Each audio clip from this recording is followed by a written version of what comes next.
Hey guys, welcome back to Listen Bitch Presents Tell Me Why You're Special. This is the arena where we don't talk about theory, we talk about what actually works. Because the truth is, there is a lot of noise out there, a lot of strategies, a lot of experts, a lot of people telling you how to grow who've never actually built anything. But real business, it's not pretty, it's not polished, it's built in the mess. And at the end of the day, if it's not bringing in work, if it's not making money, then it doesn't matter. And God didn't call you just to stay busy. He called you to build something that actually produces. So if you're tired of the bullshit, this conversation is going to speak to you. Let's get into that. Today's guest is Wes Towers, a guy who didn't learn business in a classroom. He learned in the arena by building it. Okay. Wes, thank you so much for coming into the hot seat. And I launch everybody from this question. Tell us, your elevator pitch. Who are you? What do you do? And what makes you special? Yeah, we do websites and SEO. Firstly, thank you so much for being on, Of on the show. It's a real course. privilege to be with you, and I really look forward to it. But yeah, so the business we do website design, development, SEO for the trades and construction industry. Any industrial brands we work with, and we build trust, authority, and recognition in the marketplace so people can be chosen. Yeah. You Let's get to this part of where, you built this from scratch. Um there was no magic wand. There was no like Wes wakes up and decides he wants a business and it magically appeared. Uh so in that journey, like what do you recall as being the hardest part in the beginning? So many lessons learned the hard way, I suppose. And as you say, I had no business understanding. I had a skill set and an understanding and a vision that I wanted to be a business owner one day and run a business, but had no idea of how to do that. So I fumbled and stumbled my way forward. So just learning the basics of business were really the hardest. I think getting started is always the hardest thing in anything we try to achieve in life. And once there's a little bit of momentum in a positive direction, that affirmation and so on keeps you going. So just learning how to interact with other people, Yeah. which sounds crazy, but I was just so nervous and self-conscious and felt like a fraud Oh, when yeah. I would meet with potential customers. Mhm. It always felt like they were high-end business people who knew what they were talking about. And there was me, totally, naive to, New. to the world and business. And the one thing I was confident in was the skill set that I had. So eventually I figured out, hey, people are people and you can just speak to them and relate to them in a natural way. Yeah. Um, and just be myself. And some people might not like that and some people will, but the authenticity of who I am really helped me define how the business would be shaped. I love that. What is something that broke early on that taught you the most?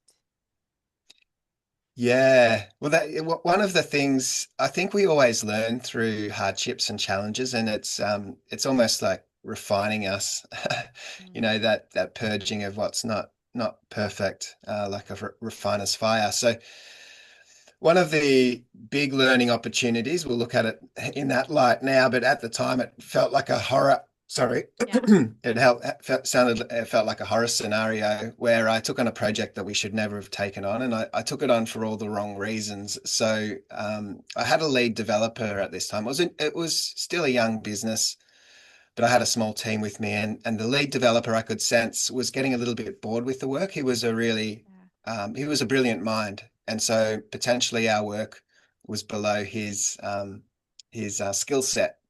So I could sense he was getting a little bit bored. So a project came along our way that I could put a proposal in. I don't know how it came across my desk, but it did. And I thought, well, here's an opportunity to keep this guy engaged. And so I showed him and said, look, I've got no idea how to build this thing. It was a dating website before Tinder and so on. Mm-hmm. It was a website for those sorts of things and lots of other sophisticated ways in which people could connect and various things. So I had no idea how to build it. So I ran it past him and he said, yeah, sure, I know how to do it. I said, brilliant. Do you mind putting forward the scope and proposal? I'll present it and see how we go. And we did that, won the project. And a couple of weeks into the project, he quit. So I was Oh, left with this massive task of fulfilling what I feel is a promise. I put in a proposal to say we're yeah. going to do this thing. And had to figure it out myself. So that was a massive lesson in that taking on projects for all the wrong reasons Yeah. um, can be really detrimental. Cost me a lot. Yeah. Not that the project specifically cost me a lot because I was burning, it was my time effectively, Yeah. but it meant that I couldn't take on other things. So Exactly. sometimes saying no to something is actually saying yes to a whole bunch of other things. So being intentional about that, knowing what we do best, our niche, our lane, sticking to that. Obviously, there's times where we'll extend upon that to a degree, but it's in a Yeah. healthy way. Yeah. It's kind of like building muscle. You stretch yourself a little bit and you build that resilience and muscle. But if you go too far, you break. So Yeah. in this scenario, we almost broke. We got through it, but I learned a whole bunch of things Yeah. doing that. I So mean, Wes, that's the perfect lesson to learn early on is just be able to set that boundaries of no, and for you to be yeah, able to take that responsibility to say like, "Ooh, I know this wasn't in alignment for me." You know, you could have just yeah, thrown hands in and not stood for like your integrity, and that would have been a mess too. So I think that's great. I want to talk about mm. marketing a little bit. It's a little two-part question. What is the biggest lie in the marketing world right now, and why do you think so many businesses are wasting money on marketing? I think the problem with marketing and the perception of how people use it is you've got to embellish who you truly are. So there's that lack of authenticity. And I feel as though there's this massive push against the inauthentic. And there's this massive growing level of distrust in what we read. Anything online, we don't trust what we read. We don't trust what we see, the Right. images, the videos. I It's mean, we've all awful. seen amazing videos of presumably people, but we know that they're not genuinely Yeah. footage of them because they're long past. Those sorts of things are kind of exciting but terrifying as well. Yeah. And so this erosion of trust, I think the play to get past that from a marketing standpoint is to be genuine and authentic, and even to show your scars and to show your imperfections. Yeah. I think there's massive advantage in businesses who are able to market in a way that show a level of vulnerability. Yeah. And so sometimes that is saying, no, we're not the greatest at this particular scenario. Yeah. Why don't you go over to our competitor here? We know they do a wonderful job. Yeah. Those types of mindsets, I think, are going to be the big, massive winners. Those businesses, Yeah. simply because it builds a level of trust when you know someone's being authentic and they're not just inflating their capabilities. And that's been where we're at Yeah. in marketing and advertising for it so long. So I think if you can push against that grain and be a little bit counterintuitive in that, I think that's going to set you apart from the rest. I Yeah. think people are looking for trusted advisors because there's just so many tools and options Mhm. out there, aren't there? It's the ways in which you could Yeah. market, different systems you could introduce into your business. Yep. So many options, and we need guidance of somebody who's done it before and knows, who's seen a bunch of scenarios just like yours and Right. can help guide you. So I think that trusted advisor piece is really important from a marketing standpoint. Yeah. I very much agree with you, and I think that's part of what I love about this show is that I try to hold conversations and direct them in a way where my audience is going to be like, "Oh, I totally relate to Wes. Like I totally get what he's saying." Instead of that, everything online is curated, everything online is a bunch of fluff and hype, bullshit. I just call it bullshit. Like the curated Yeah. Instagram pages make my skin crawl. And I think now, like, yes, is AI a gift? I mean, my SEO words come from chat every day. I don't create that, you guys. Okay. My Yeah. my brain capacity, I have interviews and I'm like, here, chat, here's my type up from Zoom. Let me know what words I put in YouTube, okay? So Yeah. yes, AI, beautiful thing, but it's never gonna replicate who I am when I have these conversations. It can't replicate our interview. And I think in the next coming couple of years, this is going to be huge. People are going to be looking for real people, and Yeah. that relatability is everything. It's everything. Yeah. How do you build trust in your space with people who don't know you? How does your business do this? Yeah, so for us, it's about just doing exactly what you said. So doing podcasts and so on. So people who choose to do so can listen in and find out a little bit about me and whether some people will like me and so on. Last Yeah. podcast actually that I recorded, the guy said, "Oh, I've watched of your material and you're always smiling. And this goes to your point of that curated perception of somebody, of who Yeah. somebody is. And I think, I mean, in podcasts, I always am smiling because I love them so much. I love speaking to people. I'm a real people person, so I Yeah. just love to engage and talk. So he's seeing me at my best, and we've got to remember that in social media, we're potentially seeing all people always at their best. Yeah. So that's one aspect of it, but also some of these podcasts have been brilliant in digging into some of my flaws as well, Yeah. and just the different ways in which people ask questions. It makes you dig a little deeper into who you truly Yeah. are, because I think we all find it hard to understand who we truly are um, until people around us can help reveal that to us, I think, to a Yeah. large degree, just by different ways of framing questions. Oh, for Questions sure. are the gold, aren't they? Yeah.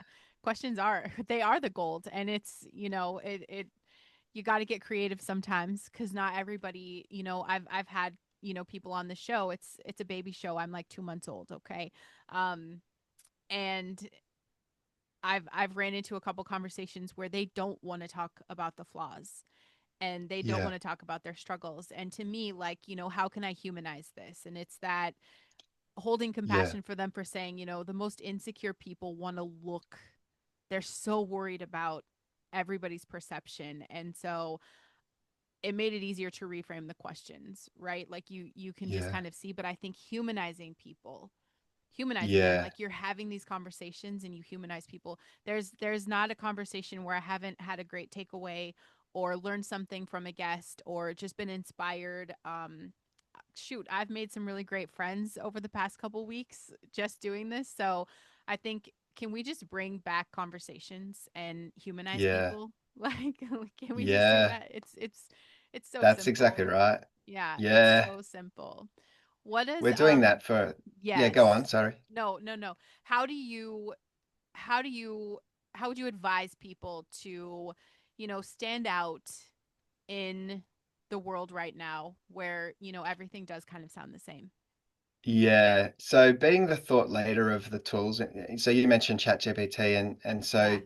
you can lean upon the tool to create the content and the thoughts and the ideas, but then it's just generic and bland because it's just a collation of what everyone else has already Yeah. said in that particular topic area. So when you're the thought leader, but you use it to to structure it in a way that's more meaningful for other people. I'm always talking to my phone, my chat GPT, and I think Yep. that's the real best way to use it, because then when you speak out, those creative juices start flowing.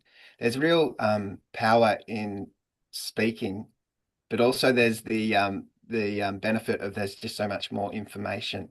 And Yeah. these are large language models, so they understand the context of the full language. So if it's my thoughts going in, Yeah.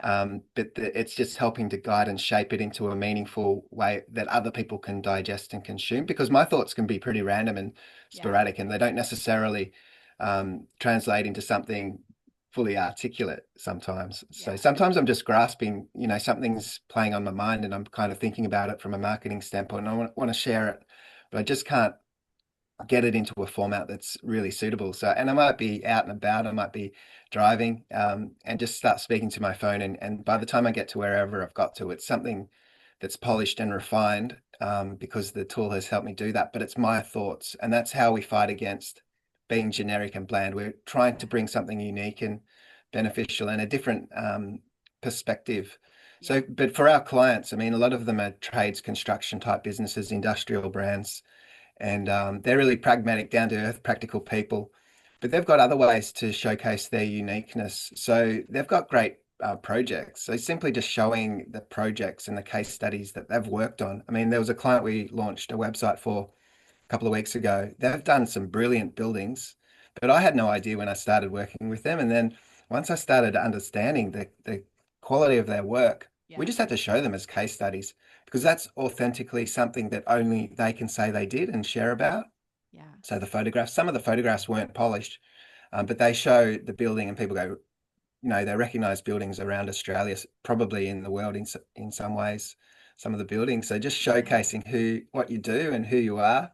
And to your point, the humanization. I mean, for some of the smaller brands who don't have a huge team, one of the biggest levers we can pull. So let's say it's a couple-led business, but one of the partners in the couple are more behind the scenes. They do the admin and the Yeah. bookkeeping and keep everything going behind the scenes, and they don't want to be at the forefront. But showcasing them on the website is a massive benefit Yeah. because people like to relate to the people, and some people will relate to one person more than the other, and also it just shows an aspect of them being a family-led business, which is wonderful Yes. thing. So seeing those happy, smiling faces on the website, the profiles Yeah. of not just the person on the tools, but the person behind the scenes doing a lot of the hard work as well, I is love a that. massive win. And people just don't think about that as an opportunity. It just goes missing so much. Yeah.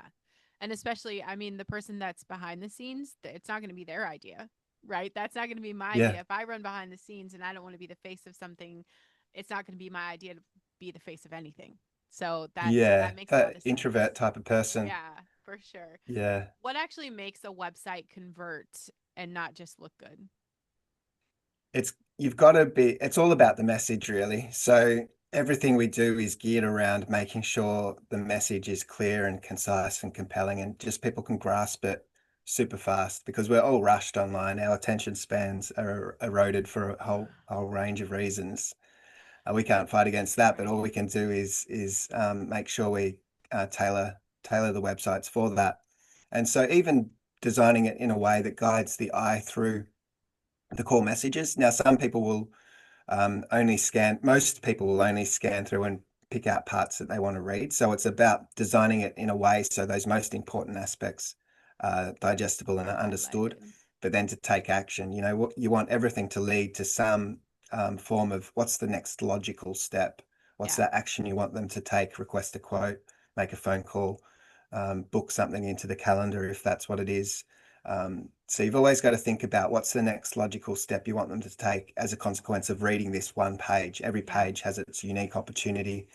So it's pretty clear. It's pretty simple, but there's just because we're in it every day, we Yeah. can't kind of see what works, and what works for one company is likely to work from a structural standpoint or a messaging standpoint, Yeah. the user experience, what's going to convert the highest. Sometimes without that knowledge, you kind of come at it just from a pure aesthetic perspective, which Yeah. is also part of it. You want it to look great, but there's other underlying things that will help That have to the work. conversion rate optimization, which is obviously super important. Yeah. That's funny because we're talking about AI and that's I'm right now currently I have this incredible program that I put through first chat and now I'm using it through Claude. Yeah, It's incredible program I ran it through and I mean it's helped with everything like optimize my health has me like it's crazy to me. It's like my all in one go to. And yeah, suddenly, I saw this co-work, and I'm like, man, can Claude build my website? So it's funny that that's what we're talking about right now because Claude is actually building my website. I mean, I have a guy that will put everything together, but like Claude's setting up all the yeah, things, and these are the things that are coming through. Like is it visually appealing, but also is it going to do the work? Is it going to take people? Is there transparency? What people can expect? The next yeah, does it take them from point A to point B? And what is point B? yeah, Like what is our point here? What when we're yeah. talking about AI, what should people be using it for in business? Anything you don't want to do. I think that if you can, sometimes people are delegating it with delegating away their creative inputs to AI, which is a shame because that's what I think is exciting and fun to Yeah, work on. But anything you don't want to do, systems, processes, systemize, the procedures that you might work towards, anything that is repeatable, yeah, um, that you can systemize is wonderful. Get it off your plate and into a piece of software and technology that can handle it for you, is the thing. But I just worry that we're delegating the wrong things away. The designs and yeah, to a degree, if design doesn't really rock your boat, yeah. maybe you do delegate it. But from my perspective, I mean, I'm pretty excited to get my teeth into, the creativity. I think Yeah. I heard this a long time ago. It was actually, well, it's been around obviously thousands of years, but Yeah. the concept of, if this world was made by a creator, then certainly part of our character, and we're created in his image, then it's highly likely a massive part of who we are is to be creative. Creative. So Yes. I'm just concerned that sometimes we're delegating away our creativity. Yeah. I think that's a huge part of all of us. I know some people say, "Oh no, I'm not creative." I think that's the wrong way to frame it, because there's different ways of being creative. I mean, you Yep. can be creative visually and aesthetically, and that's typically what Hmm. people think about, or writing content and that type of thing. But there's other creativity, the ways in which you look at business. Every entrepreneur is creative because they're seeing opportunities and they're perceiving what could be instead of what is right now. So that's creative. I think we all need to lift our game in the creative space, particularly now that the technical stuff is almost taken care of to a large degree. And Yeah. if it's not now, it will be in a couple of years' time. Right. So thinking through all of that, I think it's an exciting time, but terrifying as well. Yeah. No, I very much agree with that. And I like that you're talking about there's different ways to be creative because that's, my content, that's creative for me. Like I write my content. The writing is like my thing, right? Like that's Yeah, my creativity. But as far as like could I design a website? Absolutely not.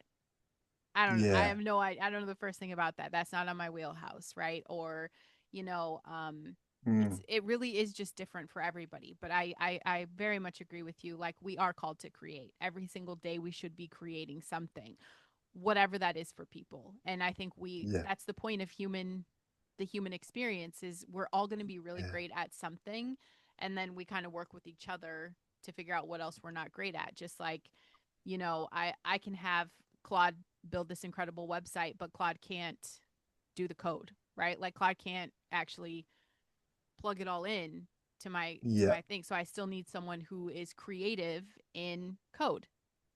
It's not English yeah, to me. No matter how much I've tried, like that stuff is not English. Or, as far as my creativity goes, someone I genuinely like I'm going to take our conversation, and when we're done, Zoom sends me a little note. I'm going to put it up into chat and I'm going to say, "Hey, just write me an SEO packed overview and give me the SEO tags." Right? It's yeah, not taking from my creativity because my creativity right now is in this conversation. Like this is the yeah, creation, and it's still our words, it's our conversation. It's just, can I delegate this task, right? Because I want to create yeah, the shows, not necessarily the overview. So I think there is such a great place for AI. And I think also we still need people. What is something yeah, in business that people think they need that they really don't? yeah. Well, there's probably a lot of Yeah. things. The what do they need that they really don't? It's I mean, I think we all got through the time where we felt we needed a big shiny office in the city, Ah. with everything looking Mm-hmm. amazing. Uh, I think all of us got past that when we hit that horrible time. We won't talk about it too much, but a few Yeah. years back when we were working at home and realized, hey, there's some benefit to this. I think Yes. so. That's one of the big things you don't need, the big shiny office, and you also don't even need to be. Um, you don't even need to be in a city. So you can live regionally and serve massive audiences right where you are. Yeah. If you know, I live down near the coast, and there's a few buddies of mine that running businesses, successful businesses. Some of them are even fairly recognised around Australia for what they do, in terms of fame from a business standpoint. Those types of people, they're Yeah. down here too. So we're Love living that. our best life, Yeah. not in the city anymore. So we were all in the city at one time, but life changes, and your priorities change. Having children and so on, that you want them to grow up in a certain way. So Yeah. you reshape your life around and find, hey, we didn't really need to be in the city after all. So there No. you go. Yeah. I love that. What is a mistake you see that people make over and over again that's kind of costing them money? Yeah. Well, I think the marketing standpoint, sometimes people just founder-led businesses will often just handball that piece completely and not want to have much input. Maybe it's not really in their wheelhouse, Yeah. and therefore they think they'll just get it done by an external party. Right. Um, but they've got to have input and say, because the company brand will be a reflection of the founders' values Yeah. and convictions and really where they wanting to take the business. And Yeah. if the marketing team don't understand that at a deep level, then there'll be a mismatch and it won't be effective. So the founder needs to be guiding everything, everything in business, but the marketing, because that's what's being communicated to the world. So even though they should never be bogged down by doing the grunt work of, social Right. media and putting things together, certainly Yeah. not publishing things in websites and Yeah. building websites and all that kind of stuff. They certainly shouldn't be spending their time in that. But the thought leadership, I think that is where they need to invest more time. Sometimes Right. we're working with some pretty large companies, and you work with a marketing manager, but sometimes you just wish you could talk direct to the founders, because there's a greater level of heart Yeah. in what they would share, and we can extract some ideas from them that potentially the marketing person may not. Yeah. So there's that human craft of speaking to someone and really digging deep to find out what they truly want, and to find that uniqueness in them. And sometimes it feels a little bit disconnected for us when we're working with a larger company. It's really exciting when you can work with a little bit of a smaller company and get Yeah. face-to-face contact with the founder. Yeah. No, I'm sure. And it just makes the work a lot more personal because I think once you can get the essence of someone, then that's what you get to highlight. And if you don't know, you're just, I mean, you're kind of flying blind. If a business right now is not getting leads, what's the first thing that you look at? Yeah, so from most of what we do is geared around the website, although there's other things that fuel the fire, so to speak. So Yeah. the social media, that we're trying to drive people back into the website because it's the one area you control online. Yeah. But then for people to take that next step action.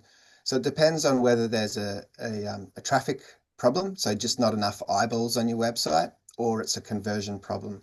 Sometimes it's a combination of both, but usually there'll be one aspect, either not enough views or not enough conversion, and then we'll work on whatever's weakest first as the first priority, and switch gears if we need to. So um, if it's traffic, it's typically around the content in which is you've published.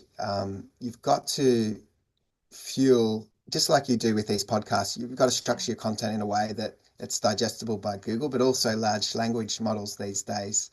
Yeah. Their content fuels them, and written Mm-hmm. words are so much easier for them to consume and understand. So having a blog or news within your website, if you're trying to build up your traffic, and then you can have lots of different topics and touch points. You can dig really deep into a certain something Yeah. and publish that, and human readers will read it, hopefully, ideally, but also the large language models will pick it up, and also Google will pick it up, and you'll Yeah. start to build your traffic and authority. So that's the traffic piece. The conversion piece, sometimes people just make silly mistakes. Yeah. Well, not silly, that's the wrong way to frame it, because if it's not in your wheelhouse, you wouldn't know. But just the way in which you might have contact forms, for example, if that's your main lead mechanism within the website, if you're asking for too many fields, there'll be less likely people will fill it in.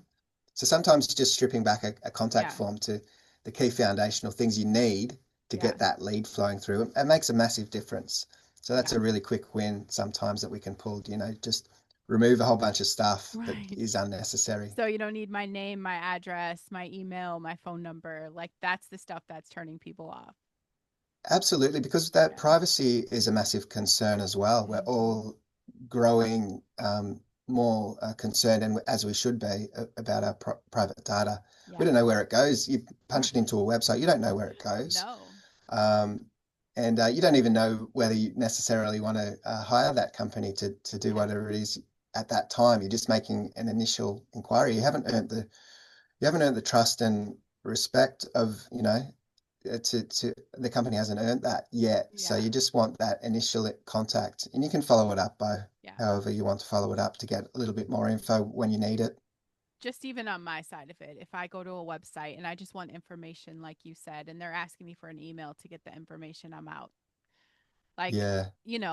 when I love the information, like if I'm like, oh, this is awesome, like, yeah, I want to stay plugged in, but it should be, I just feel like it should be optional, not a forced, Yeah. not forced. Like, let me see what you, what do you guys even look like? I don't know.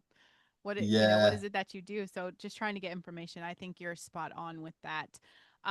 Where can people get resourced with you? Where can they find you? If there's a business guy listening and he's like, man, I don't know how to tell if it's traffic or conversion, he just doesn't know, how can they reach out to you?